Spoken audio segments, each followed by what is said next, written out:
The first time that I met Drew was at Colorado College.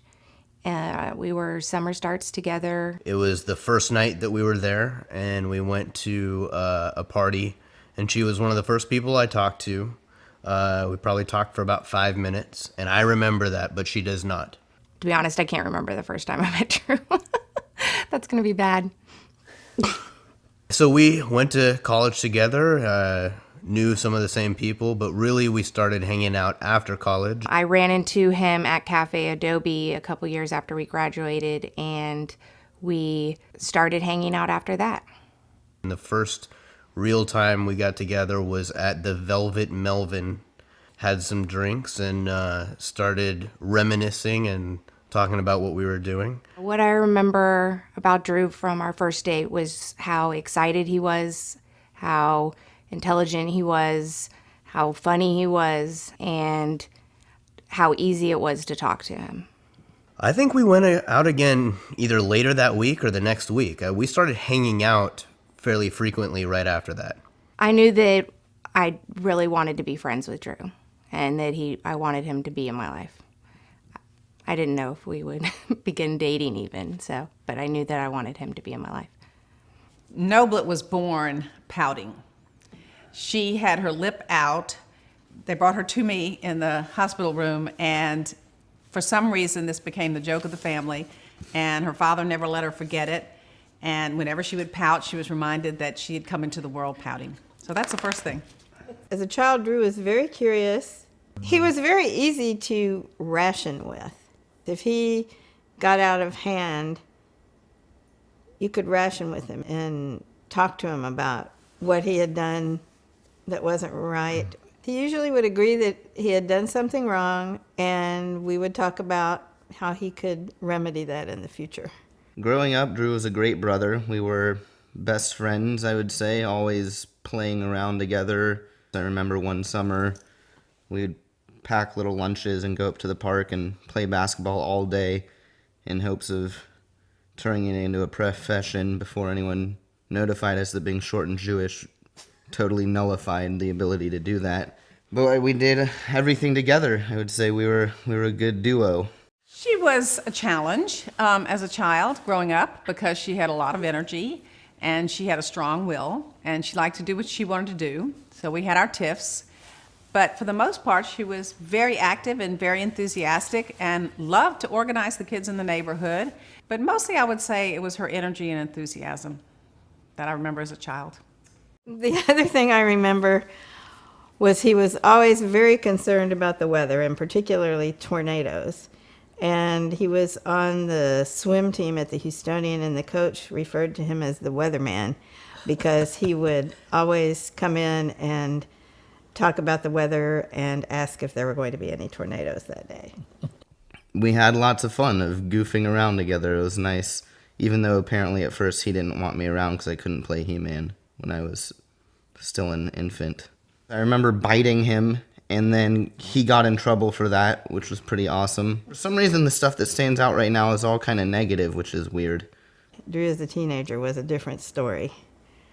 He was pretty challenging. That was his rebellious time, and probably not much we could talk about on camera. Once again, we were challenged during those years, and she was fairly headstrong, but she was also fairly motivated, and I considered her to be very social, which I thought was a positive. So all in all, I thought it was a learning experience for both of us.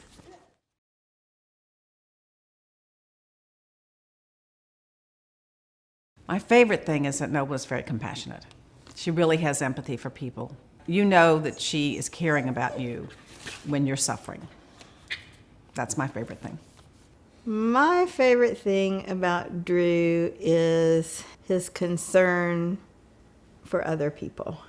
I think I would say that she's able to change her mind.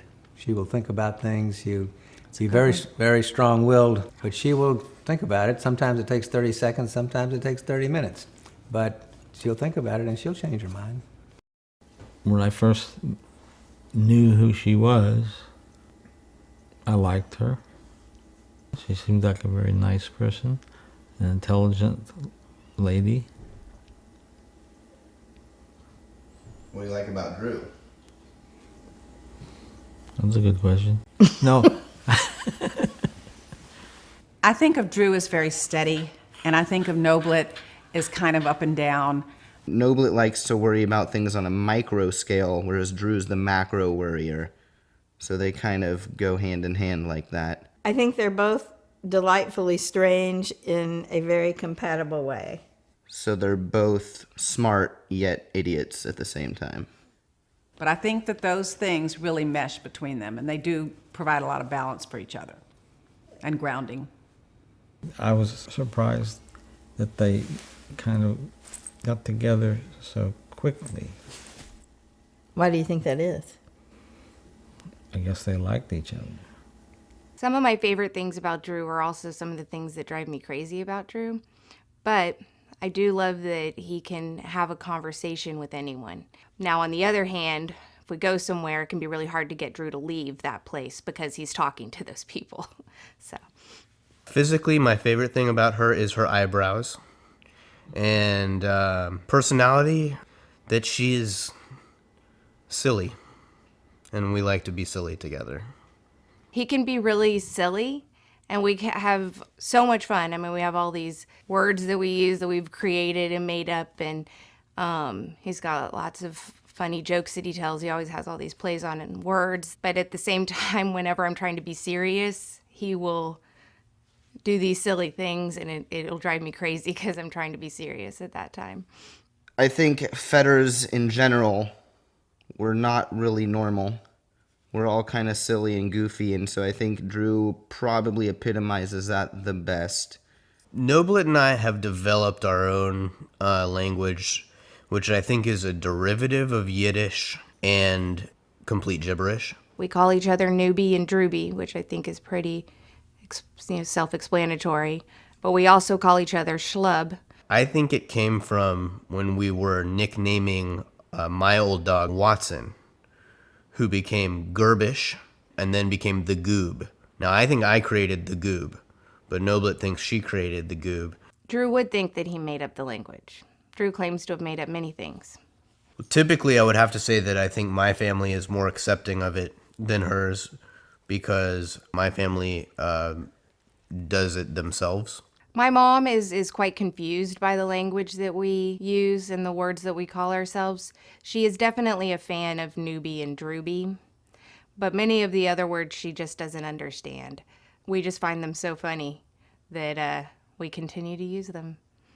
I love you, Noblet. I love you, Schlub. I love you, Drew. I love you, schlub. We're sorry, Mom. If they don't have children right away, I would wish them a long and happy life with dogs. Maybe another cat, but definitely some dogs. Cats, yeah. I love both dogs and cats. Now, of course, I have a cat who is a source of contention in our home. She's not very happy that Drew has moved in here. Noblet's cat was created by Satan to inflict pain and suffering on everyone not named Noblet. She appears as though she is Satan in her relationship with Drew.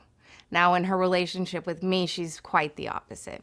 My original plan for getting a new pet for Noblet and I was to get a large dog that could eat Miss Pie. But I knew that you truly loved me when you asked me to marry you, Despite Pie? despite Pie. I hope that remains a testament whom I love. Actually, I hope that it doesn't. Drew loves my facial expressions. In fact, I find it very nice that I can be that entertaining without having to do too much. So Noblet's eyebrows are naturally angled upwards. She constantly looks as if she's paying extra attention to you, even if she isn't. If she then actually has a surprised look, her eyebrows can literally point vertically towards the sky. My eyebrows are a powerful force in our relationship. They're just very charming. I think Drew's eyebrows are just more humorous. and I believe that she sees them as my most Jewish feature. I think, though, mine hold more power, definitely. We have talked about that if we were to have kids, that our kids' eyebrows would be overwhelming.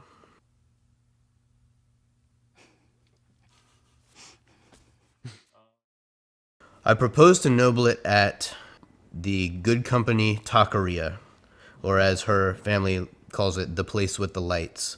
I knew that a proposal was coming, but I just didn't know when. She kind of knew that I was starting to think about it because I didn't know what kind of ring she wanted, so I had to ask her. And he had called me and asked if I wanted to go to dinner with him that night. He had asked me in the morning. And I thought, oh, wow, it's going to be tonight because that's so weird. We never make dinner plans. But then he said, I'm really feeling like a hamburger. And I thought, oh, it's not going to be tonight. What I did is arrange for both of our parents to meet us at the taqueria. I proposed to her after we had placed our orders at the counter. He went to what I thought was to get silverware, came back and proposed to me. I started crying, and it was one of the best moments of my life. Initially, she just started crying and looking at the ring and did not say yes. So I waited for a few minutes before I asked her again to confirm that she would in fact marry me.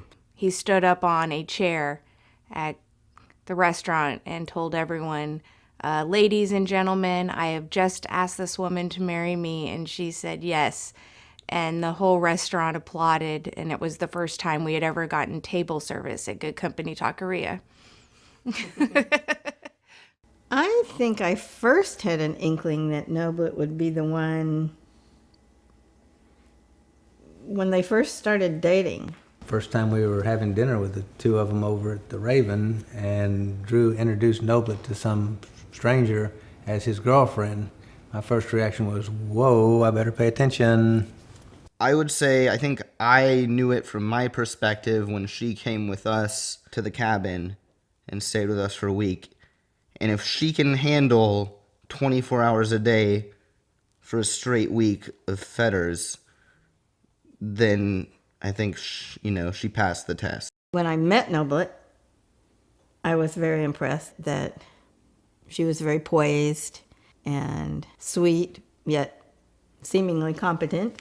When did I realize that they were going to get married and they were going to probably be in each other's lives? It was the trip that we took to the Virgin Islands. Then, the more I got to know her and saw her sense of humor and her sweetness, my feeling grew stronger. I think that when I saw Noblet and Drew acting so beautifully with each other, caring about each other so much, and I think I knew then this was probably a match made in heaven. And when she learned to play the ukulele in one day, I think that's when I really knew she was the one. The reason that I want to marry Noblet is that she and I seem to have a lot in common. Both she and I are committed to trying to make the world a little bit better of a place, even if it's a few steps at a time. I want to marry Drew because I haven't been happier than I've been the past 4 years. And I